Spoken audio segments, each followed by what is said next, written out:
안녕하십니까 성도 여러분, 좋은 아침입니다. 오늘도 주 안에 거하시면서 성령님이 동행하시는 하루를 보내시길 바라고요. 하나님과 이웃에게 참사랑으로 반응하며 사시길 축복하며 기도합니다. 오늘 묵상 본문은 이사야 54장입니다. 잉태하지 못하며 출산하지 못한 너는 노래할지어다. 산고를 겪지 못한 너는 외쳐 노래할지어다. 이는 홀로 된 여인의 자식이 남편 있는 자의 자식보다 많음이라. 여호와께서 말씀하셨느니라. 네 장막틀을 넓히며 내 처소의 휘장을 아끼지 말고 널리 펴되 너희 줄을 길게 하며 너희 말뚝을 견고히 할지어다. 이는 내가 좌우로 퍼지며 내 자손은 열방을 얻으며 황폐한 성읍들을 사람 살 곳이 되게 할 것임이라. 두려워하지 말라. 내가 수치를 당하지 아니하리라. 놀라지 말라. 내가 부끄러움을 보지 아니하리라. 내가 내 젊었을 때의 수치를 잊겠고 과부 때의 치욕을 다시 기억함이 없으리니 이는 너를 지으신 이가 내 남편이시라. 그의 이름은 만군의 여호와이시며 내 구속자는 이스라엘의 거룩한 이시라. 그는 온 땅의 하나님이라 일컬음을 받으실 것이라. 여호와께서 너를 부르시되 마치 버림을 받아 마음에 근심하는 아내, 곧 어릴 때의 아내가 되었다가 버림을 받은 자에게 함과 같이 하실 것임이라. 내 하나님께서 말씀하셨느니라. 내가 잠시 너를 버렸으나 큰 국률로 너를 모을 것이요 내가 넘치는 진노로 내 얼굴을 내게서 잠시 가렸으나 영원한 자비로 너를 국률이 여기리라. 내 구속자 여호와께서 말씀하셨느니라. 이는 내게 노아의 홍수와 같도다. 내가 다시는 노아의 홍수로 땅 위에 범람하지 못하게 하리라 맹세한 것 같이 내가 내게 노하지 아니하며 너를 책망하지 아니하기로 맹세하였노니 산들이 떠나며 언덕들은 옮겨질지라도 나의 자비는 내게서 떠나지 아니하며 나의 화평의 언약은 흔들리지 아니하리라. 너를 긍휼히 여기시는 여호와께서 말씀하셨느니라. 너 곤고하며 광풍에 요동하여 안위를 받지 못한 자여, 보라, 내가 화려한 채색으로 내 돌 사이에 더하여 청옥으로 내 기초를 쌓으며 홍보석으로 내 성벽을 지으며 성류석으로 내 성문을 만들고 내 지경을 다 보석으로 꾸밀 것이며 내 모든 자녀는 여호와의 교훈을 받을 것이니 내 자녀에게는 큰 평안이 있을 것이며 너는 공의로 설 것이며 학대가 내게서 멀어질 것인즉 내가 두려워하지 아니할 것이며 공포도 내게 가까이 하지 못할 것이라. 보라, 그들이 분쟁을 일으킬지라도 나로 말미암지 아니한 것이니 누구든지 너와 분쟁을 일으키는 자는 너로 말미암아 패망하리라. 보라, 숯불을 불어서 자기가 쓸만한 연장을 제조하는 장인도 내가 창조하였고 파괴하며 진멸하는 자도 내가 창조하였은즉 너를 치려고 제조된 모든 연장의 쓸모가 없을 것이라. 일어나 너를 대적하여 송사하는 모든 혀는 내게 정죄를 당하리니 이는 여호와의 종들의 기업이요 이는 그들이 내게서 얻은 공인이라. 여호와의 말씀이니라. 이는 주님의 말씀입니다. 아멘. 자비의 하나님은 창조주이십니다. 제목으로 말씀을 묵상하겠습니다. 어제의 말씀 이사야 43장은 이스라엘을 향한 하나님의 사랑 고백과 같다고 했는데요. 오늘 말씀 역시 그 연장선에서 이해할 수 있습니다.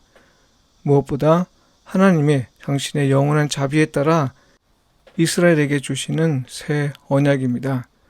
물론 아직 하나님을 온전히 신뢰하지 않을 뿐 아니라 의심하는 자들도 적지 않은 때이죠. 이런 때에 그런 백성에게 새 언약이 주어졌다는 건 참으로 놀라운 일입니다.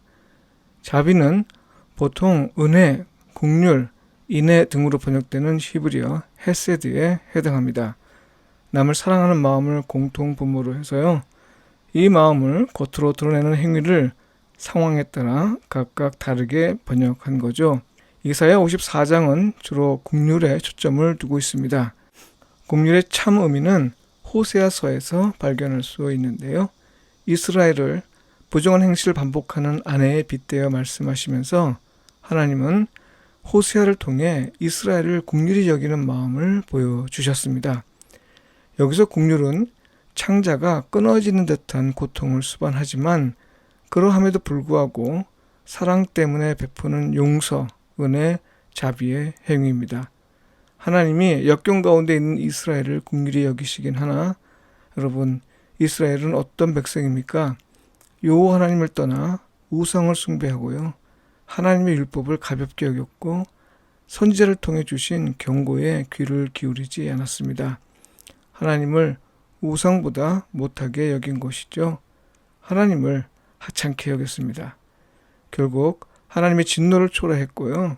하나님의 심판을 받아 나라의 주권을 상실했습니다. 이스라엘은 이런 백성입니다. 이들이 죄를 깨닫고 회개했기 때문이 아니라요. 여전히 죄 가운데 있을 때 그들의 죄를 용서하고 사랑하여 그들에게 은혜를 베푸신 겁니다. 이게 어디 쉬운 일인가요? 그야말로 창자가 끊어진 듯한 고통을 수반하지 않고는 행할 수 없는 일이죠. 나라를 잃고 황폐한 땅에서 살고 있고 또 바벨론 포로로 있는 이스라엘 백성을 향한 하나님의 마음이 이랬습니다. 여전히 회개하지 않고 여전히 신뢰하지 않는 이스라엘 백성에게 하나님은 창자가 끊어진 듯한 고통을 스스로 감내하시면서 당신의 새로운 모습을 계시하시고 그것의 진정성을 보여주시기 위해 새 언약을 주셨습니다. 새로운 모습이란 하나님이 죄인을 심판하시는 분만이 아니라는 거죠. 이스라엘을 버리신 분이 아니라는 겁니다. 오히려 자비를 베푸시되 영원히 베푸시는 분이라는 겁니다. 그러니 이스라엘을 회복하시고 영원히 자기 백성으로 삼을 것이라는 거죠. 하나님이 자신을 버리셨다고 생각해 이걸 믿지 못하는 사람들을 배려하셔서 하나님은 자신을 스스로 구속하는 언약을 맺으십니다. 그 언약은 노아의 언약에 버금가는 것인데요. 하나님의 자비는 영원히 떠나지 않을 것이라는 겁니다. 9절에서 10절의 말씀입니다. 이는 내게 노아의 홍수와 같도다. 내가 다시는 노아의 홍수로 땅 위에 범람하지 못하게 하리라. 맹세한 것 같이 내가 네게 노하지 아니하며 너를 책망하지 아니하기로 맹세하였노니 산들이 떠나며 언덕들은 옮겨질지라도 나의 자비는 내게서 떠나지 아니하며 나의 화평의 언약은 흔들리지 아니하리라. 너를 긍휼히 여기시는 여호와께서 말씀하셨느니라. 게다가 여호와는 이스라엘만의 하나님이 아니라 온 땅의 하나님이시라는 겁니다. 만일 누구라도 이스라엘을 공격하는 자가 있다면 창조주요 온 땅의 하나님이신 여호와께서 그 모든 일을 무의미하게 하시고 또 수포가 되게 하시겠다고 말씀하십니다. 얼마나 놀라운 이 말씀인가요? 게다가 하나님을 배반하고 무시하고 우상의 마음을 두었고 지금까지도 온전히 믿지 못하는 백성을 향한 말씀이라 생각하니 참으로 놀랍습니다. 사람으로서는 절대 그럴 수 없지요. 하나님의 자비와 긍휼하심이 얼마나 큰지 말씀을 통해 실감할 수 있습니다. 성도 여러분, 이사야 54장에서 말씀하시는 자비로우신 하나님이 예수 그리스도를 통해 계시한 하나님 곧 우리의 아버지이십니다. 그리고 그분의 언약은 예수 그리스도를 믿는 오늘 우리에게도 유효합니다. 실제로 예수님은 우리가 아직 죄인 되었을 때 우리 죄를 대신해서 십자가에 죽으심으로써 우리를 향한 하나님의 사랑을 확증하였지요. 게다가 죽어 무덤에 갇혀 있었지만 사망의 권세를 이기시고 부활하셨습니다. 이로써 하나님 곧 창조주로서 세상을 다스리시고 돌보시는 하나님은요, 사망의 권세가 아무리 커도 하나님의 백성을 공격하는 건 무의미하다는 사실을 보여주셨습니다. 사망의 권세 역시 하나님의 피조물이기 때문입니다. 그래서 사도 바울은 이렇게 외쳤지요. 그 무엇으로도 하나님의 사랑에서 우리를 끊을 수 없다고 말입니다. 로마서 8장 37절로 39절에 나오는 말씀입니다. 하나님의 자비는 말로만 선포되거나 고백되는 것이 아닙니다. 그건 이미 예수님에 대한 우리의 믿음 안에서 현실이 되었습니다. 사랑하는 성도 여러분, 오늘도 이 사실을 믿고 주 안에서 평안의 삶을 사시길 바랍니다. 기도드리겠습니다.